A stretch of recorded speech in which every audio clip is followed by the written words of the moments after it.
Why do people hate Jordan Peterson? I don't know. I don't know. I listened to this guy speak. I'm like, wow, this guy's actually pretty freaking brilliant. This guy's actually brilliant.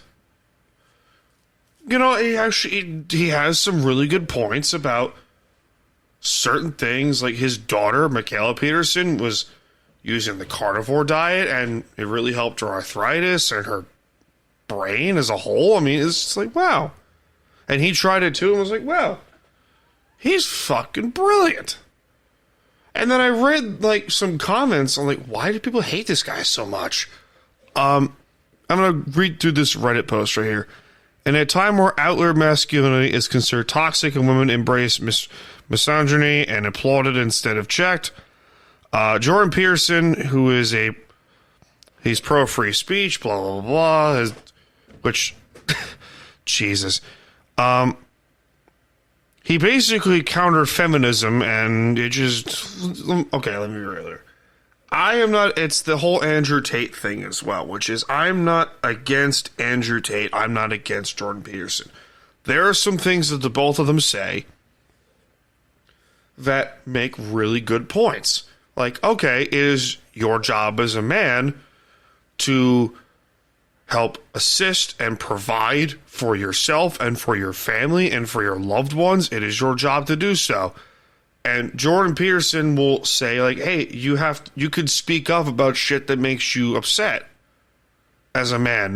There's no law that says you have to be a hard ass. And I think we're stuck in this tribalism thing where it's, oh, you have to believe this one thing. Oh, it's like, oh, I believe this one thing, therefore you have to believe me.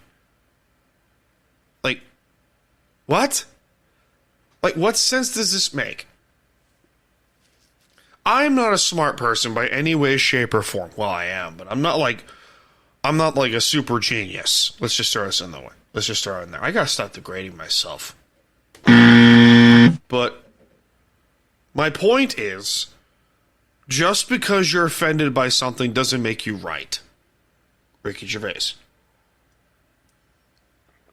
It's like, we could throw so many things into the tribalism book, like wrestling, sports, music, movies as a whole. Hell, the entire Star Wars fan base. I'm one of them. There's tribalism in there. I just think tribalism as a whole is fucking stupid. And if I ask someone, why do you hate Jordan Peterson? Because he's toxic masculinity. What does that mean? What does that mean? It's just one of many things that piss me off on a weird basis. And the Andrew Tate argument, like there's some things that I agree with what he says. Like I agree when he says like it's really difficult to be a man today because the whole idea of being a man is being attacked. And like, yeah, he's right. Some other things I don't agree with. This is definitely not getting posted to TikTok now. But the Jordan Peterson argument confuses me because he's very vocal on things that really help people. There's this book called The 12 Rules of Life, which I gotta find as an audiobook for him because I don't have the patience to read. And from what I know, it's a very fascinating book.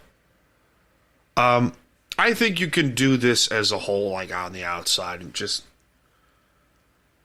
take 10 minutes of your time and reflect on who you are as a person. I spoke about this with Matt over on BS Sessions that we recorded a couple days ago. You start off as this tiny little piece of steel. And failure and pain are your biggest teachers in life. Failure's representation is the anvil. Pain's representation is the hammer. Failure and pain are the two most important teachers in life. Now, to heat up your steel in order to forge yourself into the weapon you want to become, it needs heat. Heat's representation is rage. And when your steel is heated up, you got to cool it off somehow after forging it into the shape you want it to be. You need a quench bucket, which in this case, water. That's a representation of sadness. These things need to happen in order to make you into a better person. Now, sometimes your sword may crack or even break. What happens? You reforge it into either the same thing or something better. Nothing wrong with that. And that's basically what he preaches, what Jordan Peterson preaches. It's like, hey, I want you to be a better person for you, not for anyone else but for yourself. I could be wrong, and that's okay. I don't mind being wrong. I accept being wrong. I'm just some dude behind a microphone who just happens to talk some shit. So, yeah. Yeah, this whole Jordan Peterson thing is definitely not getting posted to TikTok because they're definitely anti-Peterson and anti-Tate. But anyway, I digress.